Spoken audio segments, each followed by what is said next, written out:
बात सब ज्ञानी माने सुन सेही मंदिरटा जोटा प्रथम तैयारी हेतला एबे से मंदिर नाही ताको कला पहाड़ भांगी दे अच्छा शंकर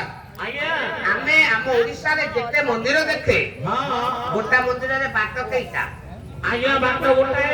पुरी मंदिर रे चारिटा बाट हमर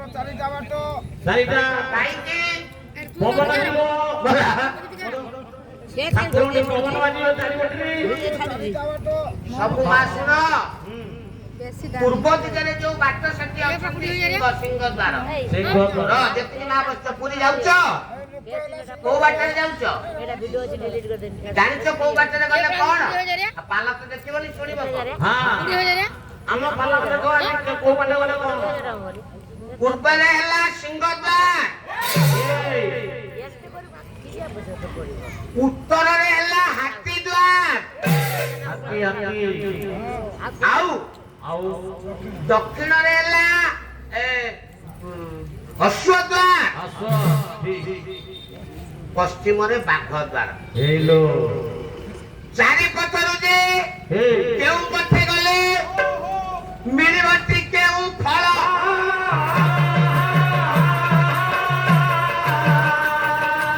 बिजल माने विचार करिवे पुरी चारि द्वार रो फल को बाटरे गले कोन मिलिबो हम ओडिसा रे चारि प्रकार राजा थिले चारिटा वंशर राजा अच्छा चारिटा वंशर आज्ञा केशरी वंश राजा अच्छा तांकर कीर्ति सिंहद्वार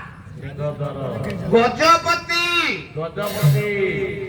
ठाकुर राजांक द्वार हाथी द्वार मौसा आपण निश्चित ए अंचल रे जने भल्ल पाला करता हम आपण को अनुमान करि पर निश्चित पहिला गया जति के बाबू सिकंती जति के ज्ञानी हां आपण कोन तो मते हां खाता रे स्कूल कॉलेज रे छुआं को ना लेखाला बेले आगता बाप मा ना देखाउ हां बापा ना लेखाउ ना लेखाउ किंतु हम ओडिसा रे लेखाउ नि आगो बापा को ना आउ काना आज्ञा मां का ना हम जातक रे हम राजा को आगो ना लेखाउ नि लेखाई बिलादी बिरबर हम को राजा को एते अंक लांगुडा न बहु देश रे कथा नाही हम देश रे जातक लेखाला बेले बाप ना न लेखाई आगो हम राजा को ना लेखा हुई गजपति राजा जो द्वार रे जानती सी होची गज द्वार अश्वद्वार ओडिसा रे आउ गोटे संप्रदाय राजा थिले अश्वपति सावित्री जो व्रत करूछ सावित्री बापा ना अश्वपति हां आउ व्याघ्रद्वार व्याघ्र वंश शबर वंश सब ज्ञानी जन मां माने सुनो जे धन को कामना जगते करिबो से हाथी द्वार रे जीव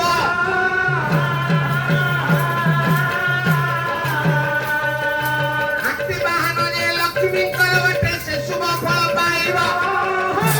ए पर करिनु समुद्र मत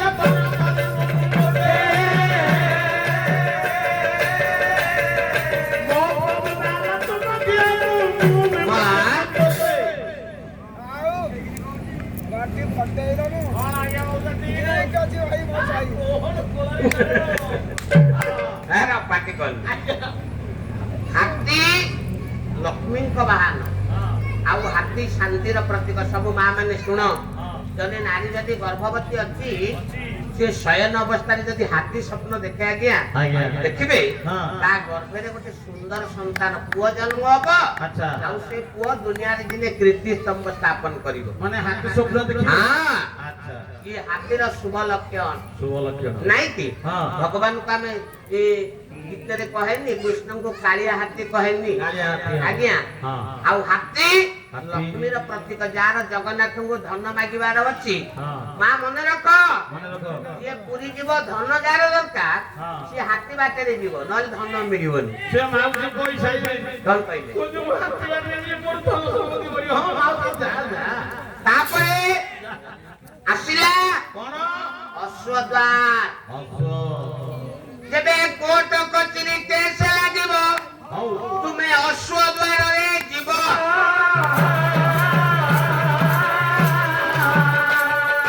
ଗ୍ରହରାଜ ଶନି ଦଶା ରହିଥିଲେ ସେପଟେ ଖଣ୍ଡନ ହବ। ଯଦି କିଛି ପରିବାରରେ କଳି ଲାଗିଛି କୋର୍ଟ କଚେରୀ କେସ୍ ବାସ୍ ଅଛି ଅଶ୍ୱ ଦ୍ୱାରରେ ଯିବ। ଗଲେ ସେ କଥା ଖଣ୍ଡନ ହବ। ଆଉ ଯଦି କାହା ପିଲା ଆମର ଯଦି ଗ୍ରହରିଷ୍ଠ ଶନି ଖରାପ ଅଛି, ସବୁ ବାବୁ ମାନେ ଶୁଣ, ଯେତିକି ଜ୍ଞାନୀ ମାନେ ଅଛ ଆପଣ ମାନେ ଜାଣିଛନ୍ତି ଏଇ ଯୋଉ ଆସନ୍ତା ମେ ମାସ 29 ତାରିଖରେ ଆଜ୍ଞା ଶନି ଗ୍ରହ ମୀନ ରାଶିକି ଯିବେ। ଆଉ ପୃଥିବୀରେ ଯେତେବେଳେ ଶନି ଗ୍ରହ ମୀନ ରାଶିକି ଆସିଛି ପୃଥିବୀ କି ବିପଦ ଆମେ ସମସ୍ତେ ଜାଣିଛେ। ତେଣୁ ସାବଧାନ ହବା, ଭଗବାନଙ୍କୁ ଡାକିବା। ଆଜ୍ଞା ଯାହାର ଶନିରିଷ୍ଟ ଥବ ଆଉ ଯିଏ କୌଣସି ଦ୍ୱନ୍ଦ୍ୱ ମୀମାଂସା ପାଇଁ ଚାହୁଁଥିବ ସିଏ ଅଶ୍ୱ ପଥରେ ଯିବ। ଆଉ ଜ୍ଞାନୀ ଜଣ ଦେଖନ୍ତୁ, ଯଦି ଜୀବନରେ ଜଣେ ନାରୀ ଗର୍ଭବତୀ ଅଛି ସେ ଯଦି ଅଶ୍ୱ ସ୍ୱପ୍ନ ଦେଖେ ତାର ଗୋଟେ ଝିଅ ଜନ୍ମ ହବ। ଝିଅ ଜନ୍ମ ହବ। ଆଉ ସେ ଝିଅ ପାଇଁ ଦୁନିଆରେ ଦିନେ ସିଏ ପ୍ରତିଷ୍ଠିତ ହବ। ଗଲା ହାତୀ ଦ୍ୱାର, ଗଲା ଅଶ୍ୱ ଦ୍ୱାର, ଆଉ ରହିଲା ବ୍ୟାଘ୍ର ଦ୍ୱାର। ଦେଖନ୍ତୁ ଆଜ୍ଞା, ବିପଦ ନାଶିନୀ ମହିଷାମର୍ଦିନୀ ମା ବସନ୍ତୀ ସିଂହ ପୃଷ୍ଠରେ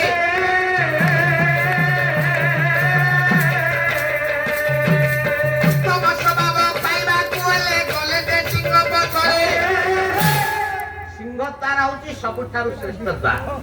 ସିଂହ ଦ୍ୱାରରେ ଗଲେ ଧର୍ମ ମିଳିବ, ଅର୍ଥ ମିଳିବ, କାମ ମିଳିବ, ମୋକ୍ଷ ମିଳିବ। ଆଉ ସଦା ସର୍ବଦା